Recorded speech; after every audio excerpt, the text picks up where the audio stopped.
মতি আর সবুজ দুই বন্ধু। তারা দুজন কোনো কাজকর্ম না করে সারাদিন টই টই করে ঘুরে বেড়াতো। যখন মিলেমিশে থাকতো তখন ভালোভাবেই থাকতো, বাকি সময় মারামারিতেই মেতে থাকতো।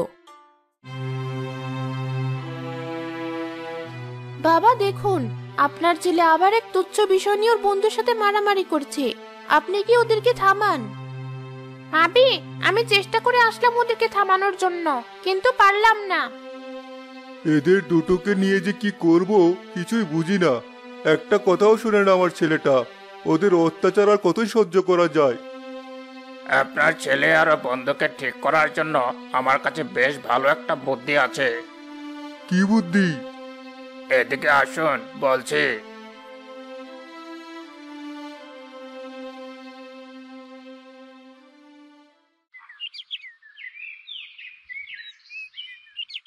বাবা, তোমাদের দুইজনকে ডাকছি। কেন, কি হয়েছে? এদিকে আগে এসো, তোমরা চাচার কথা শুনে যাও। আচ্ছা আচ্ছা, যাচ্ছি। বলো বাবা, কি বলবে? কাজকর্মে যে তোমাদের কোনো মন নেই সেটা তো সবাই জানে। কাল সকাল সকাল গ্রামে একটা প্রতিযোগিতা হবে। সেই প্রতিযোগিতায় যে বিজয়ী হবে তাকে 10 লক্ষ টাকা দেওয়া হবে। তারপর সেই টাকা দিয়ে তোমরা যা ইচ্ছে তাই করতে পারবে। আমি তোমাদেরকে কখনো বাধা দিব না। বলো কি বাবা, এ তো বেশ ভালো কাজ করেছো তুমি। কিরে সবুজ, তোর সাহস হবে আমার সাথে প্রতিযোগিতায় নামার? পারবি আমার সাথে? পারবো না মানে? 1000বার পারবো। না মানে, তুই তো আমার থেকে অনেক খাটো।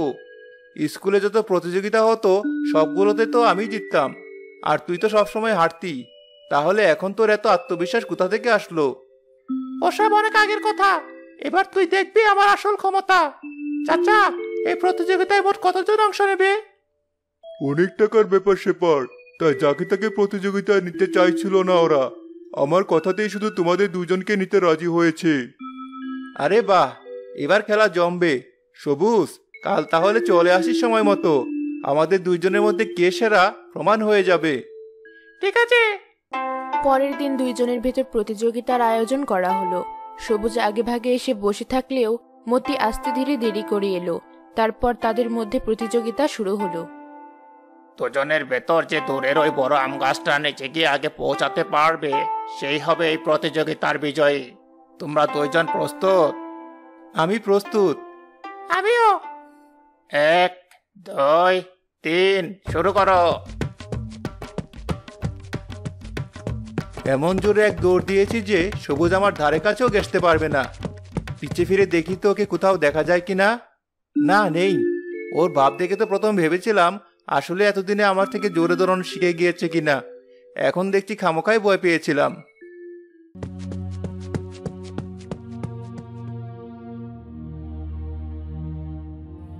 মতির সাথে দৌড়ে যেতে আমার পক্ষে কোনোদিনই সম্ভব না।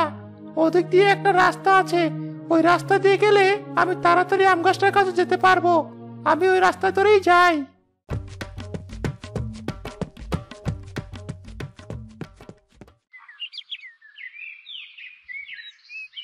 সবুজের তো এখনো আসার কোনো খবর নেই। আর এদিকে এতদিন পর হঠাৎ এত জোরে দৌড়াচ্ছি বলে আমার পাটাও ব্যথা করছে। এক কাজ করি, ওই গাছটার নিচে বসে একটু বিশ্রাম নেই।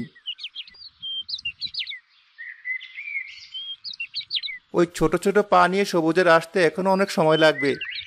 আম গাছটা এখান থেকে দেখা যাচ্ছে। ও আসলে ওর সামনে আমি বিজয়ী হব। এই রাস্তা দিয়ে এসেই ভালো করেছি, কত তাড়াতাড়ি চলে আসলাম।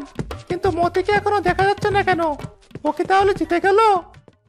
সবুজ আসতে আসতে আমি একটু চোখ বন্ধ করি।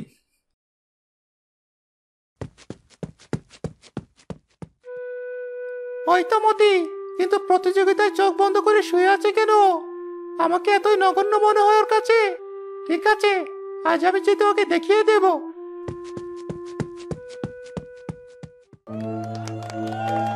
হঠাৎ তো মানুষের আওয়াজ পাওয়া যাচ্ছে, আর সবাই সবুজ সবুজ করছে।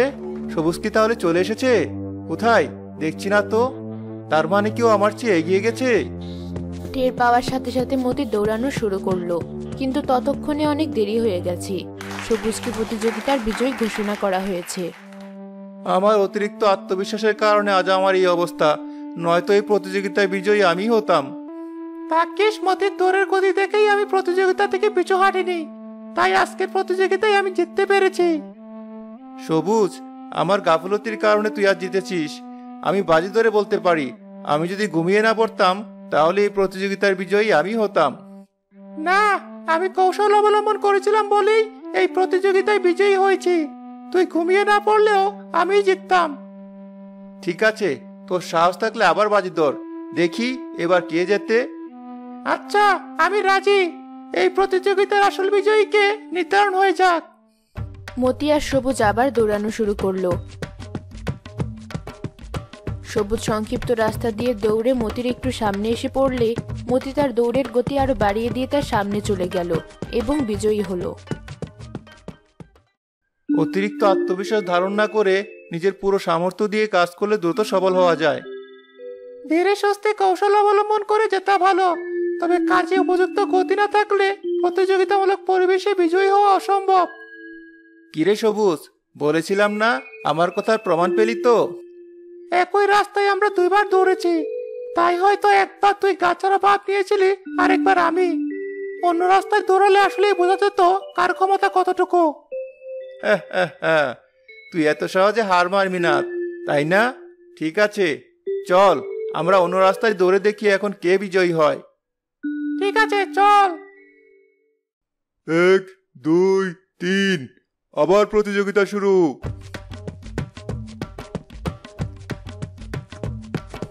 এবারও আমি জিতবো। সবুজ কি আমাকে এতই বোকা ভেবেছে যে একই ভুল আমি বারবার করব? এবার আর আমি পেছনে ঘুরেই তাকাবো না, আমার মতো দৌড়াতে থাকবো। তোর যত জোরে মন চায় দৌড়া এখন। সামনে তোর জন্য যে বাধা অপেক্ষা করছে সেটা দেখলে তোর গতি এমনিতেই কমে যাবে।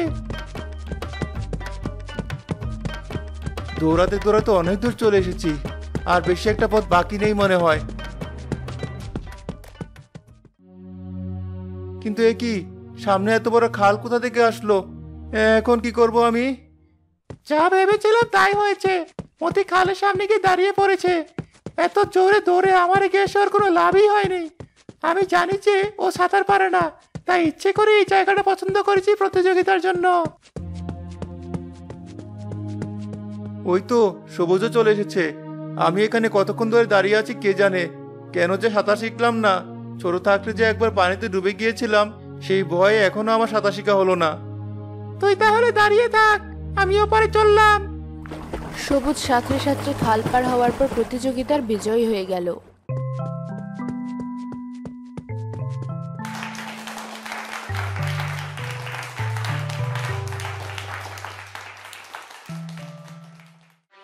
শুধু নিজের শক্তির উপর নির্ভর করে ভুল করেছি আমি।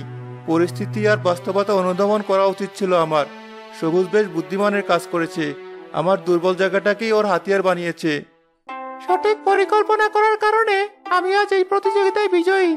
এখান থেকে আমি এই শিক্ষা পেলাম যে শক্তিশালী প্রতিপক্ষকে হারাতে হলে আগে তার দুর্বলতা খুঁজে বের করতে হবে, তারপর সেই অনুযায়ী পরিকল্পনা করতে হবে। বাবা, এখন কি হবে? সবুজ যদি মতির সাথে আর প্রতিযোগিতা না করতে চায় তাহলে তো আপনার পুরো পরিকল্পনা ব্যর্থ হবে। আপনার এতগুলো টাকা সব মার যাবে। আমার বিশ্বাস ছিল টাকা গেলেও মতি এই প্রতিযোগিতায় নিশ্চয়ই জিতবে। আর এই কষ্টে জেতা টাকা দিয়ে ও ভালো কিছুই করবে, সেটা ও নিজে নিজে করুক বা ওর বন্ধুর সাথে করুক। কিন্তু এখন দেখছি ও এই প্রতিযোগিতায় হেরে গেল। বৌমা, আমার ছেলে কি কখনো ওর নিজের পায়ে দাঁড়াতে পারবে না? বাবার আমার বউ এসব কি বলছে? তার মানে বাবা এই প্রতিযোগিতার আয়োজন করেছে? যে বাবা কোনোদিন কোনো কাজে আমার উপর ভরসা করেনি, সেই বাবা আজ আমার উপর ভরসা করে এতগুলো টাকা ঢেলেছে। কিন্তু আমি তার শেষ ভরসাটাও রাখতে পারিনি। না, আমাকে এখনই সবুজের সাথে কথা বলতে হবে।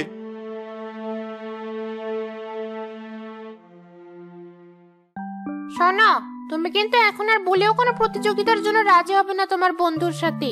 অনেক হয়েছে। আর না, এই টাকাটা তুমি ভালোভাবে কাজে লাগাতে পারলে আমাদের আর পেছনে ফিরে চাইতে হবে না।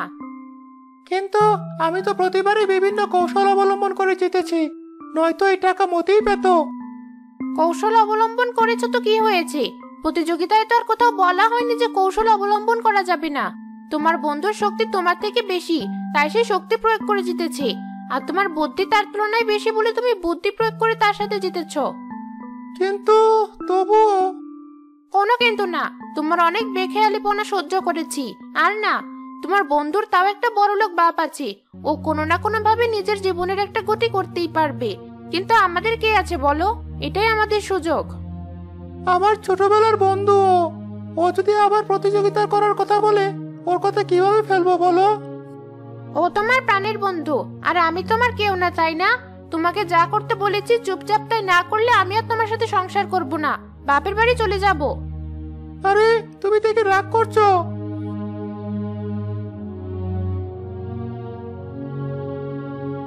সবুজ, তোর সাথে আমার কিছু কথা ছিল। ভাবি, আপনি যদি রাগ না করেন তাহলে কি আমি সবুজকে কিছুক্ষণের জন্য আমার সাথে নিয়ে যেতে পারি? নিয়ে যান, আপনাদের দুই বন্ধুর মধ্যে আমি না করার কি? বন্ধু, আমি জানি তুই কি বলবি, কিন্তু আমি পড়েছি দুটো নয়। আমি আড়াল থেকে তোর আর ভাবির সব কথাই শুনেছি, তাই আমাকে তোর আর কষ্ট করে কিছু বোঝাতে হবে না। শুনেছিস? তাহলে তো বুঝতেই পারছিস আমি আবার প্রতিযোগিতায় নামার জন্য কেন ইচ্ছুক নই। হ্যাঁ, এবার তুই আমার কথা শোন। আমরা যে প্রতিযোগিতাটা করেছি এর সব ব্যবস্থা বাবা নিজের টাকায় করেছেন, অন্য গ্রামের কেউ না। বলিস কি? এই জন্যই বুঝি এত মানুষ থাকতে আমরা দুজনে শুধু প্রতিযোগী? ঠিক ধরেছিস, বাবা এতগুলো টাকা প্রতিযোগিতার পুরস্কার হিসেবে রেখেছে, কারণ তার বিশ্বাস ছিল আমি এই প্রতিযোগিতায় বিজয়ী হয়ে টাকাগুলো পাবো। এই প্রথমবারের মতো বাবা আমার উপর আস্থা রেখেছে, কিন্তু আমি তার সেই আস্থাটাও রাখতে পারিনি, হেরে গেছি। আমি যদি সত্যিটা আগে থেকে জানতাম তাহলে তোকেই জিতিয়ে দিতাম। না, তুই ভালো করেছিস আমাকে জিততে না দিয়ে। এতে আমার অতিরিক্ত আত্মবিশ্বাস আর অহংকার ভেঙে চুরমার হয়েছে। আজকের পর থেকে আমি আর তোকে ছোট করে কথা বলবো না। তোর মুখে এই কথা শুনে আমি খুশি। চল আমরা আবার প্রতিযোগিতায় নামি, তোদের টাকা তোদের কাছেই থাকুক। না, টাকাটার জন্য আমরা দুজনেই পাই তার পরিকল্পনা করেছি আমি, কারণ এই টাকা আমাদের দুজনেরই সমান অধিকার। আমরা দুজনেই দুইবার করে এই প্রতিযোগিতায় জিতেছি। কিন্তু কিভাবে? শোন তবে।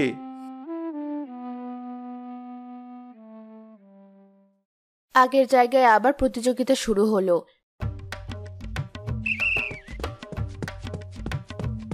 খালের সামনে যাওয়ার পর লোকচক্ষুর আড়ালে সবুজ মতিকে পিঠে তুলে খাল পার হলো। এরপর মতি সবুজকে পিঠে নিয়ে বাকি পথ দৌড়ে দুজন একসাথে বিজয়ী হলো।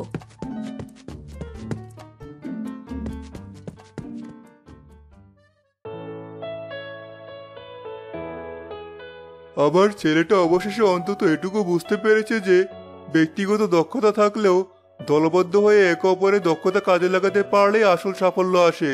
আমি আজ গর্বিত ওর বাবা হতে পেরে।